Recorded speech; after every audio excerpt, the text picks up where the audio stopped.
Well, as all good things come to an end, so does Pure Signal's time here at CES 2026 here in Las Vegas. Ryan Medellin alongside our North American CEO, Kevin Erickson, our Chief Innovation Officer, Jake Carter. And guys, there's so much to say, so little time. We've had some great episodes. We appreciate everybody who's tuned into this series. We really enjoyed doing this. We did it for reInvent, brought it back for CES, hopefully some more events in the future. If enough people listen and download our episodes and you get those impressions for us, then they'll bring us back. So would love to just get y'all's final thoughts. I know we've taken in a lot over the past couple of days, not a lot of time to digest it. I'm sure that will happen in the coming days, but we'll just get those fresh thoughts off the top of your minds. We'll start with you, Jake. Well, no, I got the mic. We're going to start with me. Before we get into the threats, let me say, no, Ryan in a hoodie. I just want to say we have to mark this moment that you got the attire, so I appreciate that. You got the memo. Fortunately, Jake and I did not. We'll get it right one day. We'll get it right. Yeah, we're going to get the Pure Signal hoodie, so you can be working through that. For those of you who want to buy that, we'll give you information for that. But so I have something serious to say, but we had to acknowledge that moment as we hear. But I do want to see. I think it's really good. I'll give you my impression looking at Jake's actually real thoughts, but it is good to be obviously here at the end of the time and just a really, I think good few days. A few days of not only of what we're at CES, where we work through that, good few days working with our clients, prospective clients, and our friends across the ecosystem. But Jake, love to get from an innovation maybe perspective, or just really what are some of your key takeaways, and then I'll come back and share if you want. No, that's a good question. The challenge is there are so many different ways that you can go with that. So key takeaway number one, I'm losing my voice. Key takeaway number two, I'm exhausted. But it has been a lot of fun. So I mean, you guys. It was Vegas. It has nothing to do with CES. Yeah, that's right. That's fair. Takeaway number three, don't listen to our colleague Trey when after dinner he's like, "Hey, let's go down the street." No, I mean, you guys know every year towards the end of the show, there's the best of CES, and some of the journalists from the well-regarded tech publications kind of get together and look at across all of the categories, what are the most important things that were shown this year. So I spent a couple of minutes looking at it, before we popped on, just to see, how did that match up with what I saw? And really, my key takeaway is, I mean, look, there's some expected stuff. I think things we've already talked about, just like the proliferation of AI on every device, in everything that you don't think you could show at CES this year and not have AI. But really, the thing that jumps out to me is there's some pretty interesting new products, new evolutions across any number of categories. And I know that's par for the course for CES, but that stood out to me. For example, one of the things that I thought was kind of fun was we started to see some, I'll say real, meaning not just cute, applications of technology for assisting older individuals. So, the emergence of age tech. I thought that was kind of fun. Of course, there's, tons of robotics this year. That's a theme every year. But it seems like we might be inching closer to a world where, consumer robotics actually is a thing. We talked a lot about just that, you see it with the Roombas of, robotic vacuum cleaners have gone mainstream. This year, of course, the big thing was, well, now there's the robotic vacuum cleaner that can climb stairs. So, some evolutions. I don't know. What jumped out to you, Kevin? Yeah. One that you got a lot more time on the floor than me, which is so I say that a little bit, just maybe a bit of regret of like kind of leaving these 3 days here. It's just not having as much time as I wanted to kind of go inspired by that. But I think one thing that jumped out for me is a little bit of more the macro element of like just the integration of like just the business construct, who's here, who's thinking about that, how they're thinking about those elements.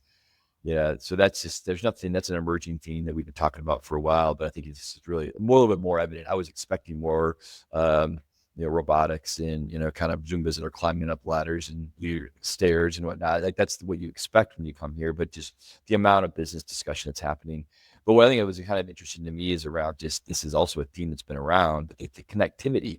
Like I just found myself last night at my dinner having a good conversation really around every single device, service company, product company has an app. It has ability to work through this, has ability to have sensors in. And how do you connect in? And so we were talking about, well, as a consumer, how the heck, I don't need 10 different apps to manage my home or my business or whatever else. And how do you find that integration? So I was specifically working with them, thinking about, where is there a market, for them to be aggregator of those? Where do they have to be easy to implement in? How does that then tie back into service tech around some of that stuff for them as well?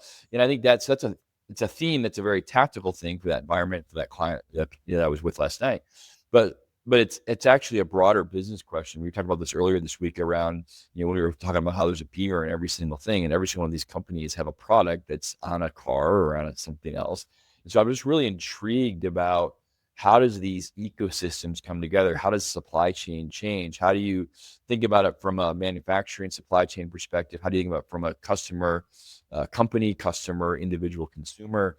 And how we just avoid a scenario where, you're sitting with all this, we have more data at our fingertips than we've ever had before, but we still can't really operate in a way that is efficient for whatever the application it is as a business unit or consumer unit.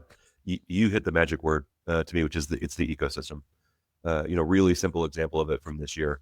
There was a lot of wearable tech, no surprise. A lot of, hey, I'm going to put, the LLM on my ring or on my watch or on my pen.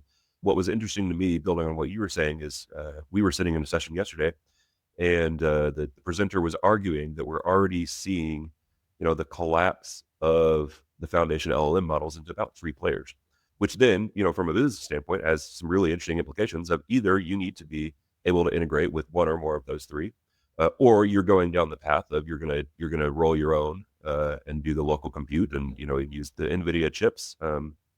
But I think you are spot on with the notion of it being about more than just the device, more than just the tech, but more about the ecosystem. I think that's good. I think for me, the thing that was most surprising was, when you look at CES historically, it was always, when you see these types of things happening on the showroom floor, a lot of that stuff 10 years ago would never make it to market, would never, be something that could be realized, whether within the household or for businesses. It was just these really big ideas that, like, hey, maybe one day. Well, that one day seems to be, it's here, right? Just looking through all the booths and through all the applications and the use cases we've talked about this week as well. I would love to see the percentages of real versus Fugazi, but it seems to me like a lot of it now is like you could see that, and as crazy as it seems, it feels very real. While we're passing the mic to you on that one, I just want to interject with that. I think it's interesting too, as when you're taking kind of the sample platter across the different ecosystems. But I think I find it fascinating. It's maybe a first time at CES it's reflection. It's like, I'm not looking at this individual company or booth, whatever. You're kind of looking at, you're scanning across this whole convention hall, and you're seeing the mega themes of Exactly. where are they coming together? I don't know who the winner, loser is going to be, who's got the best, robotic vacuum cleaner. Someone's going to win that category. It doesn't matter who it is, at least from my vantage point today. But I think it's interesting to see that too across the different experiences of you can start to see the direction of the trade winds, so to speak, and then how we take that back, and we lead back. And for us and others, many people that are here, you're kind of delaying the start of the year a little bit, and the day jobs are waiting.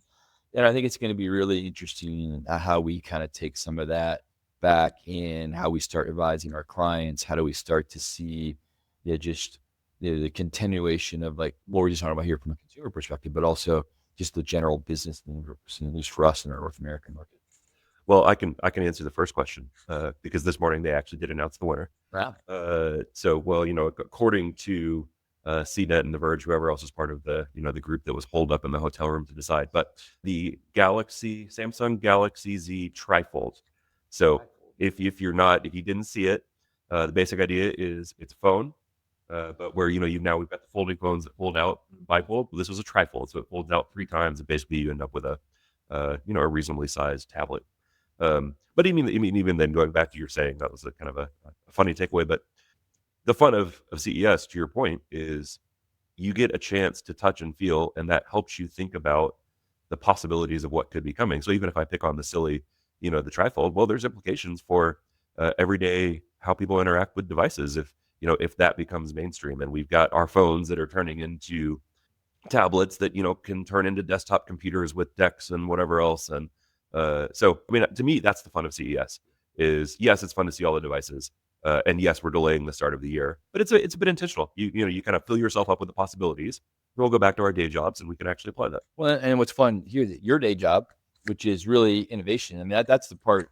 That's what's kind of the inspiration of what we see here And then it goes back into just what is disruption and how do we, like, what is innovation for innovation's sake? What is disruption? Like, I didn't know I needed a trifold. Now you think about how, yeah, that's cool. I can do that as I'm looking at your 3 devices that are right in front of you. I'm looking and saying, okay, what's the size of that? What's it going to be? It's one more going to break. How do you manufacture that? It's like, and that's just kind of, again, the different, reasons why we're on the couch, so to speak, in terms of the roles that we play.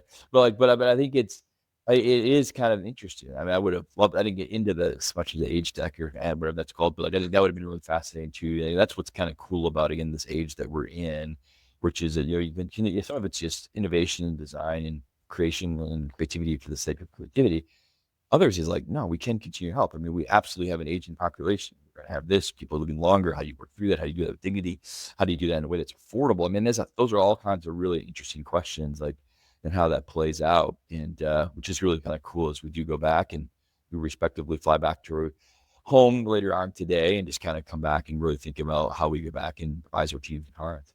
Yeah, speaking of going back, plenty more to come from Pure Signal. I'll go back to more of our more long form episodes once we get back in Dallas, our home base, and hopefully we can continue these types of series and be at these types of events, because I think it's not only important for being able to provide great content and value out of this podcast, but in general, just to, what we just discussed of seeing what's to come and how people are thinking and how they're applying that to the various industries and verticals that they're in and businesses that they're in. So any other thoughts, gentlemen, before we wrap up Pure Signal here at CES? Nope. Perfect. Yep. Well, for myself, for Ryan, for Kevin, and for Jake, as always, we really appreciate you tuning into this one. Pure Signal headed out of Las Vegas and back to Dallas. We'll see you soon.